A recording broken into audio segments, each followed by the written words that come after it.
Welcome to another Wartales video. Okay, today we have a fun one.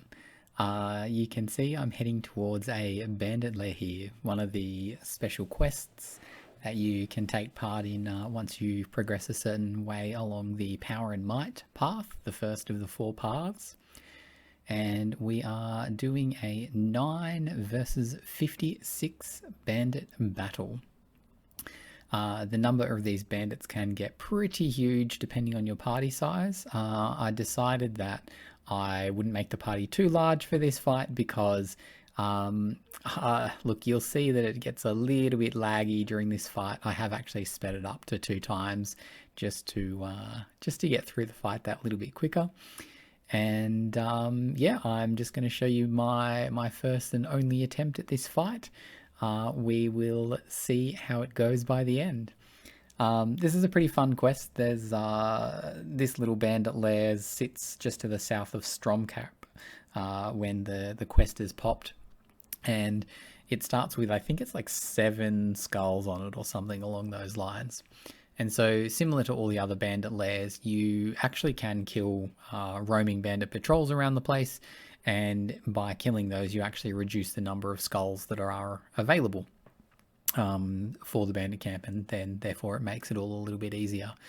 I just decided to set a party up to go for it as much as they possibly could, and yeah, I decided I'd do it with all 7 skulls on. And we ended up with the 9 versus 56 bandits. This is definitely not my cleanest fight. There's quite a number of mistakes that I make in it as we go. You can actually see I've run one of my warriors up Taurus, and I kind of wanted to get him in. I actually thought I'd be able to sort of hit 3, maybe 4 enemies with my axe. I only ended up having 2 there, so he's now kind of way out in front in a position I'm not super happy or proud of, but you know, such is the way of Wartales sometimes.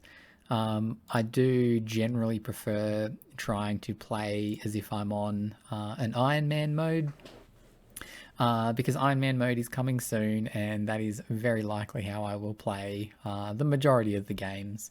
Though if I think there's the potential for any game-breaking bugs, I may not play Iron Man, just because obviously I don't want to waste all that time just to encounter a bug that means the party cannot progress any further. Anyway, so I start this fight off, and I pretty much decide. So there's sort of 3 big groups of bandits. There's one to the south of where we are now. There's this massive group up to the north, and then there's another group over to the east. Now, I had a bit of a squad breakdown where I had 6 in one position, 3 in the other, and my original plan had actually been to join my group of 6 with my group of 3. But what I have kind of decided, probably about now-ish in the fight, where you can see I have a chance of either sort of heading up or regrouping. I do decide to regroup and keep these 5 together. And I pretty much decided what I'll do is try to kill as many as I can with my 3 over on the right, and try to basically hold ground with the 5 that I had on the left. The group of bandits to the south here were quite small, so I kind of figured I would try to take them out first, and then kind of kill the other stuff as it funneled towards me a little bit more.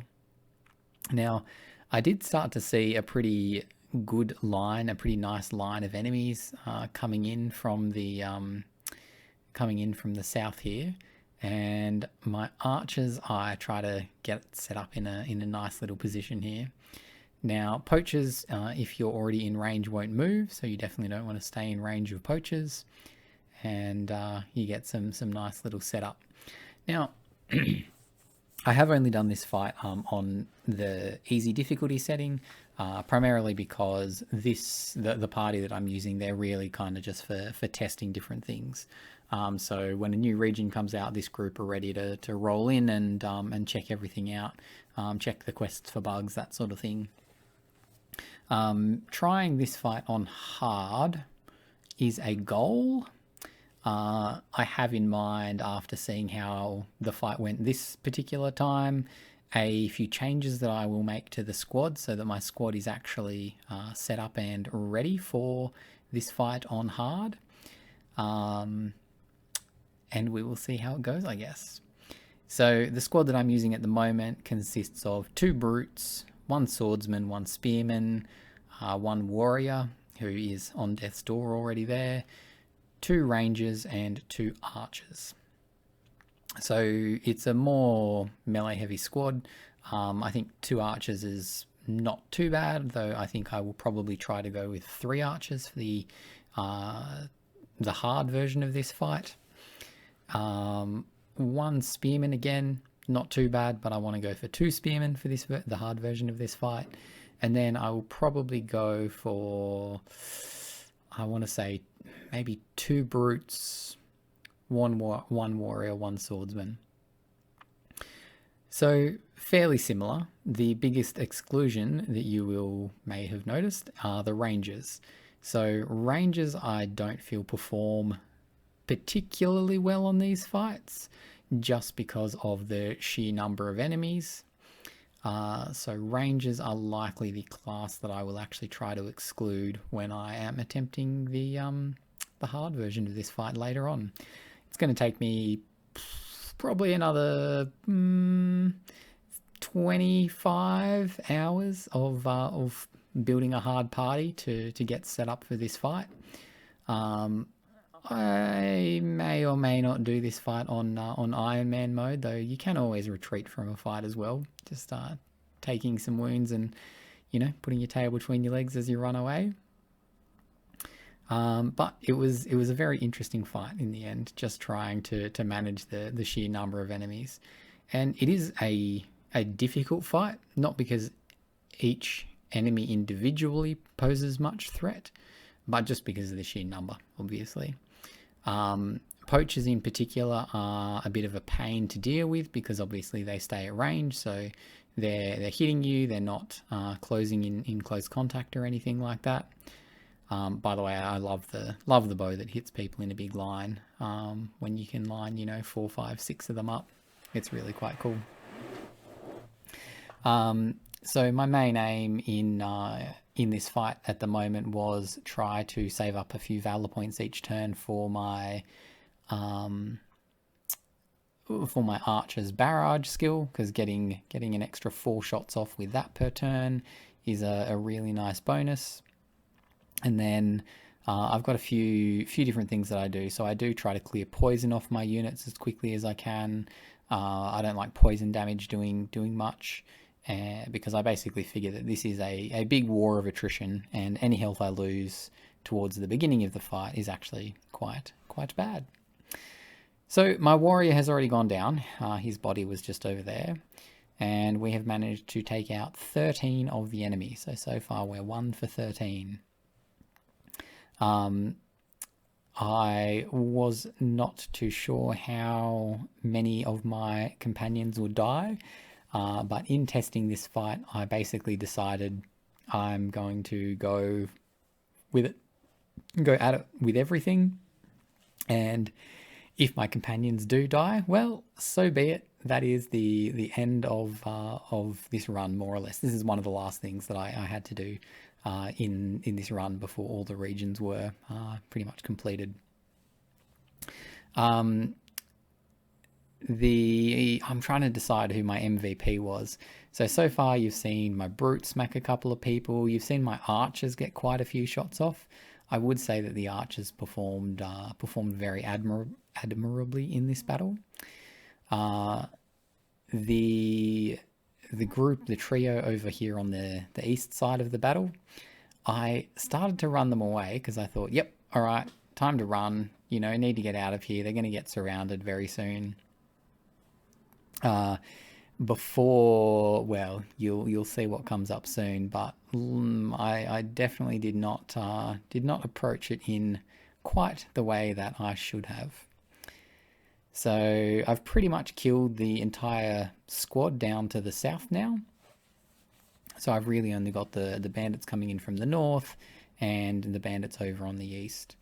Now, I got a little bit cocky because I'd had managed to take out quite a number of them so far, so 15 bandits down now, and I really hadn't taken very much damage yet. So my armor's looking pretty good, my health's looking pretty good, got a few little poisons. I have burnt through probably more valor points than I would have liked. And I made a mistake there, burning another valor point that I did not want to burn. Yeah, in a fight this long, every valor point you can get does become quite handy. And the number of mistakes I made in this were a little embarrassing, but there was no way I was going to redo a 1 hour battle just because of a few tiny little mistakes. So I got that group all ready to run, pretty much just waiting for the enemy turn now. And you'll see that they run up and they actually group up really nicely here. So for those with a pretty keen eye, this group consists of 1 ranger, 1 brute, and 1 spearman. And they all have heal. They've all got a couple of main skills. And I thought this group would actually be pretty good at taking a number of these enemies out. So the new round begins, and I can see that none of these guys closest to me are going to get a turn because they don't have the little exclamation mark next to them. And so I decided that what I should do is run in and use Lucilla's Revenge. Now, the theory behind this was going to be pretty good. And basically what I wanted to do was use my team over on the right, as I said, to try to kill as many as I could. However, the idea did not end up working in practice as well as I'd hoped because of all the poachers. So, let's see. All right, here we go. So we got another 4 people moving between my next 2 turns. And this is where I bite the bullet and go, in we go. Now I've got 4 of them lined up. And I used the skill at this point in the turn because I figured that I had a ranger nearby who could actually trigger his ability. I actually forget to go back over there and use it at this point in time, which is a little bit silly of me. I had meant to go back over to the east side and sort that out straight away. So you can see one ranger down here, the one named Kagal after myself, is actually doing a pretty good job. I do get shot by a poacher there, but it doesn't knock the hammer wielder off.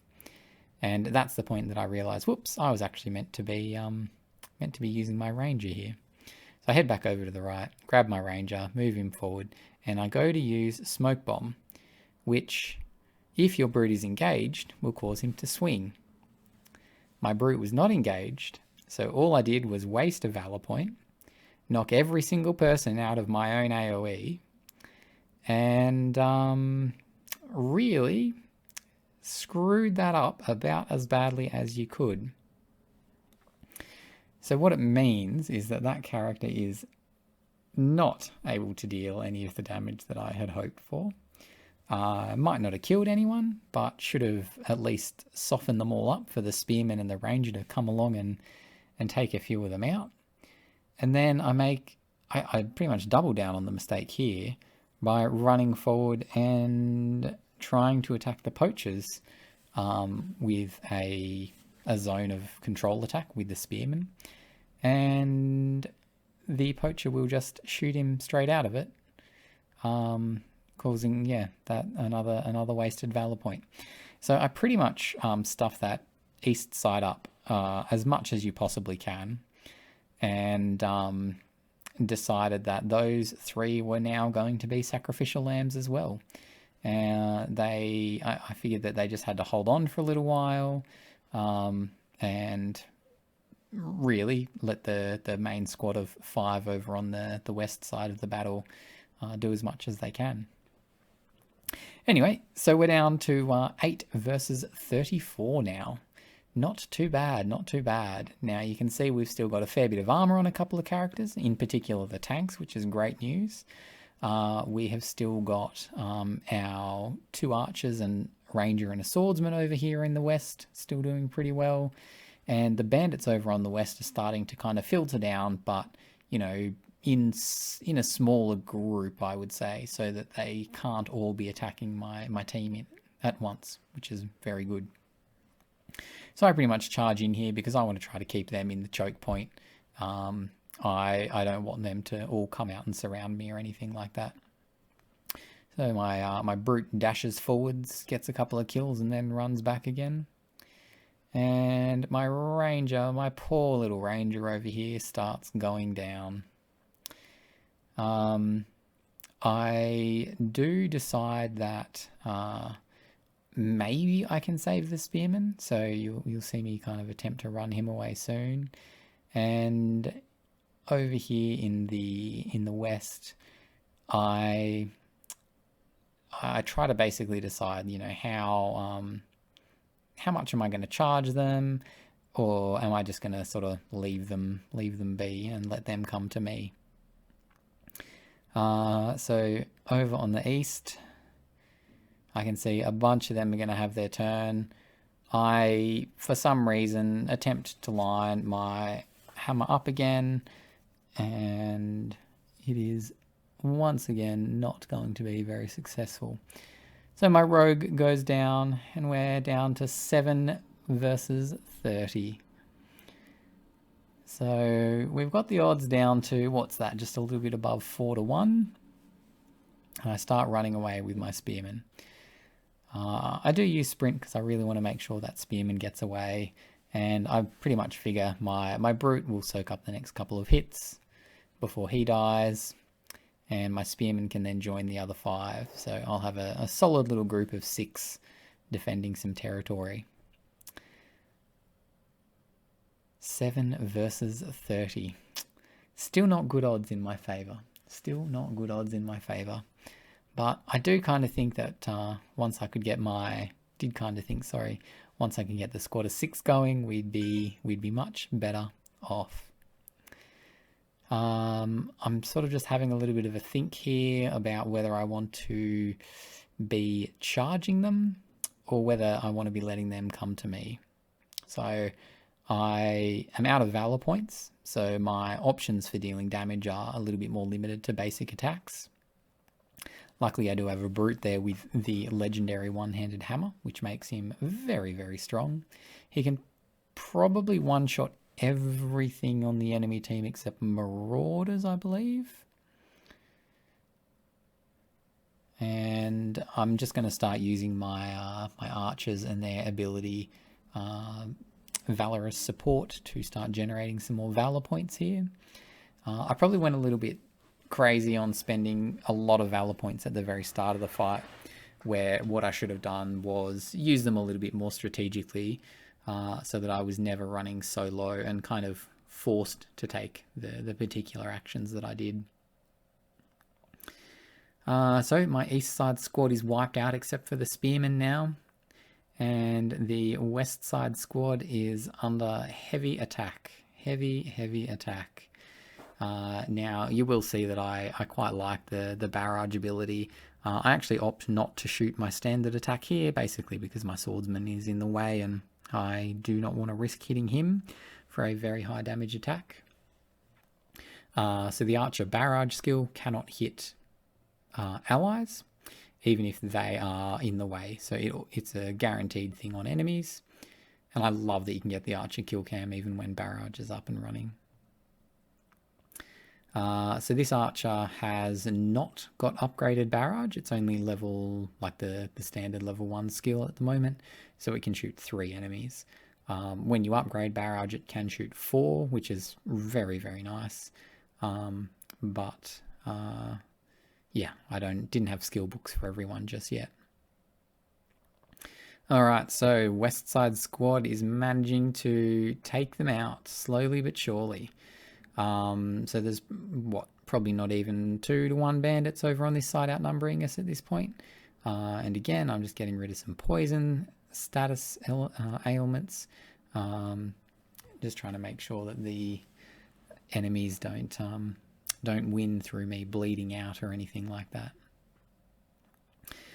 It does seem like enemy friendly fire has been disabled, so I don't know that enemy poachers can shoot their own team anymore, which I'm not too sure whether I'm a big fan of or not. I really quite liked lining your guys up so that the enemy came in between, their archer and you, and then having their archers shoot them. It was quite a satisfying way to get rid of some enemies, I thought.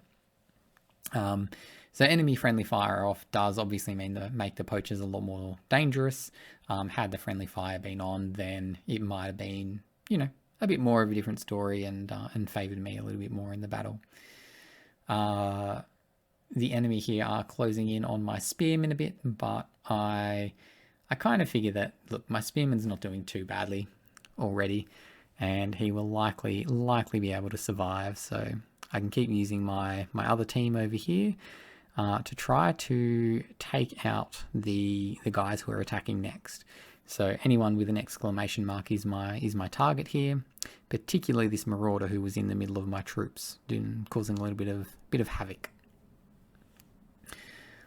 Okay. So we're down to what, 6 for 25. So we've got it down to 4-1 now. Almost 4-1, I think. After this move, boom, we're at 4-1. So we've improved the odds substantially in our favor now, which is great news. Once again, I get rid of poison and heal a little bit of health. And Kagal the rogue is getting a little bit low and is still poisoned. At the moment, not likely to be attacked though, so I did figure that he should just stay in touch with everybody. Alright, so we're almost down to 1-1 on this left-hand side. And you can see the archers over here on the east are starting to funnel through that quite small gap, which is absolutely terrible for them, but great for me. I considered letting my pikemen stand there for a little bit longer, but did decide against it in the end because I really want him to group up with the other team. So look, at this point in the fight, I'm starting to feel pretty confident, primarily because that group over on the left have done a very good mop-up job. They'll be able to take out those enemies within the next kind of turn or two. I'm going to say maybe 2 turns I think it takes me to take these guys out over on this side. This brute in particular, and you can see that I've actually added a bunch of starting skills to all of my party members. So pretty much everyone in my team has first aid, taunt, wrath, and run. So they've got 4 of the starting skills at the very least. My archers also have aim on top of all of those because aim is an absolute godsend for your bows, just making sure that you can hit something on a turn. And what else have I got equipped? Anything kind of worth talking about? So there's no legendary weapon for swordsman yet, no shields or swords that they can equip. I am very keen to see what the legendary swordsman weapons will look like. I'm kind of hoping for a giant 2-handed sword, I think, to begin with. I normally play swordsman as a sword and board kind of tank character. I've mucked around with them as damage dealers as well, but I generally prefer having something that's pretty good in heavy armor, able to take some hits for me. On easy, it's less important. On hard, I find having some people in heavy armor absolutely critical to success.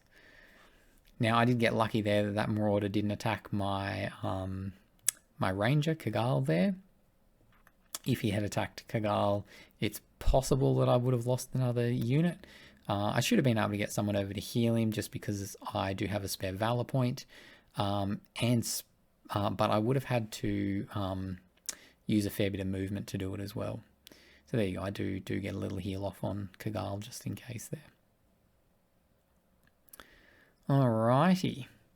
Let me think. Was there any other weapons that I'm carrying? So at the moment, I've got I had Lund's hammer equipped on a guy over on the east. He obviously got taken out. Lund's hammer proved absolutely useless this fight and dealt a total of 0 damage, I'm pretty sure. So I would recommend not taking Lund's fight to a fight with a lot of poachers, just because they do knock him back. The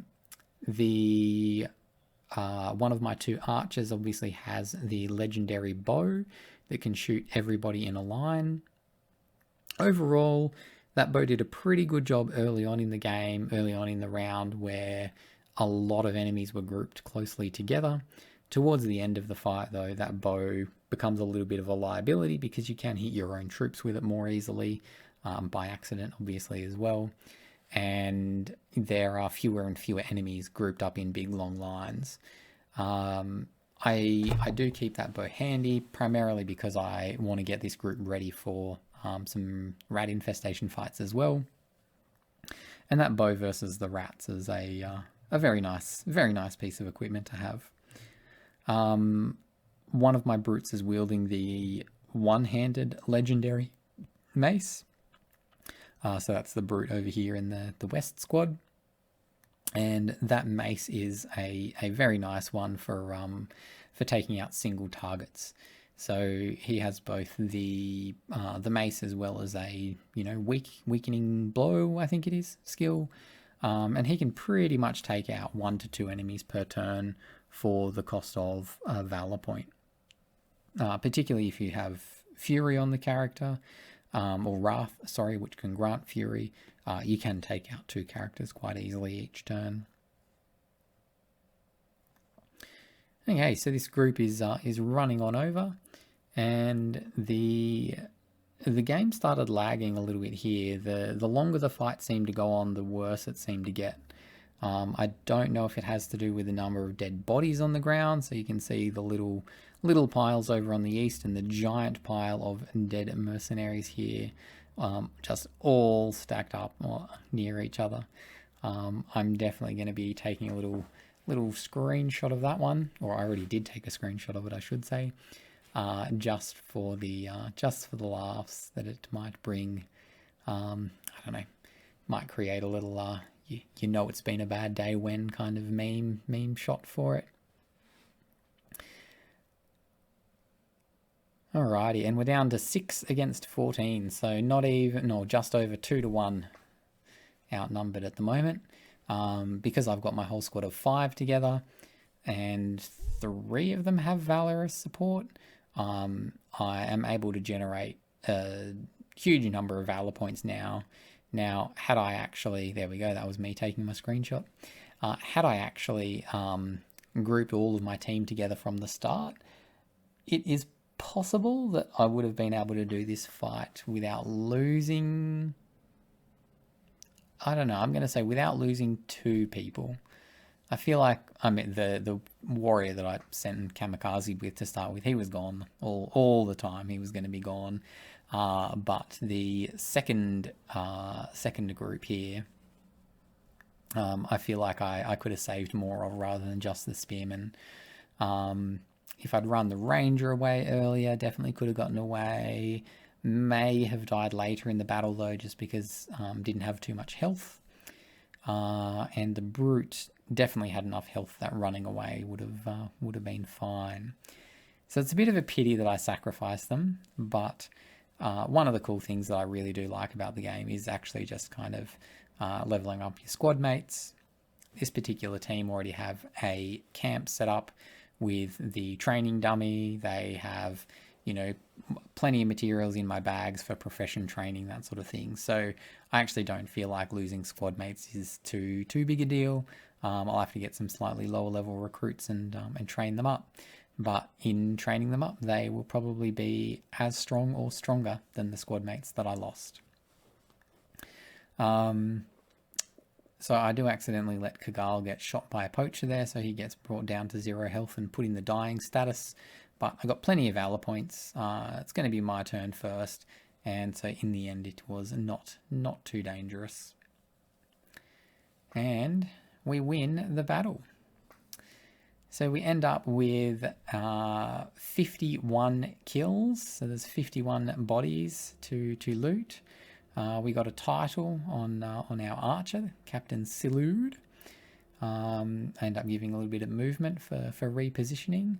Get a bunch of armor, bunch of weapons, probably a few hundred gold worth of stuff there.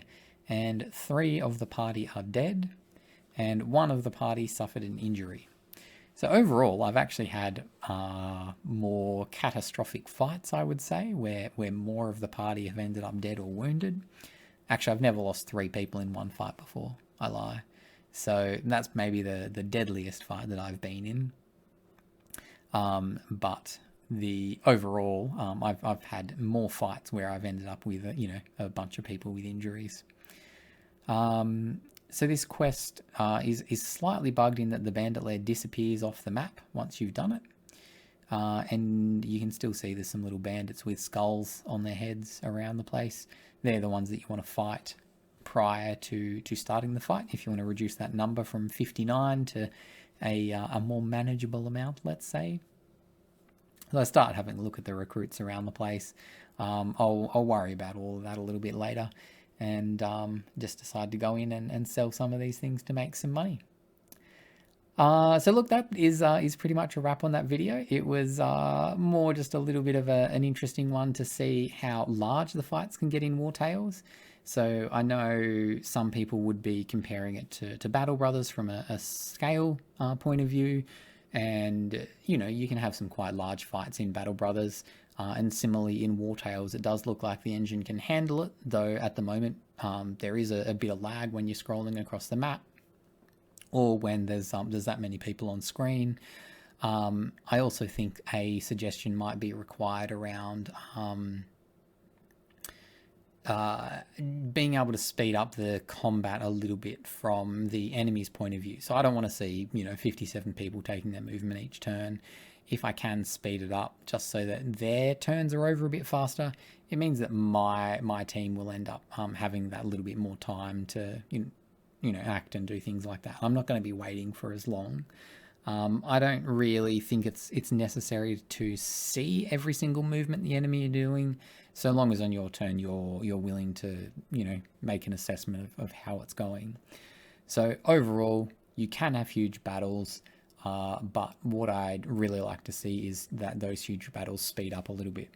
So I've put this on basically 2 times speed. It was still a 1 hour long battle, hence having to do a voiceover after it, because I can't speed my voice up too much, otherwise it just sounds like I've eaten a bit too much helium. But look, it is I think really cool to see what the engine is capable of, and I think it'll lead to us seeing some really interesting stuff later as the game develops. So look, I hope you've enjoyed checking this video out, and that is CAG. Over and out.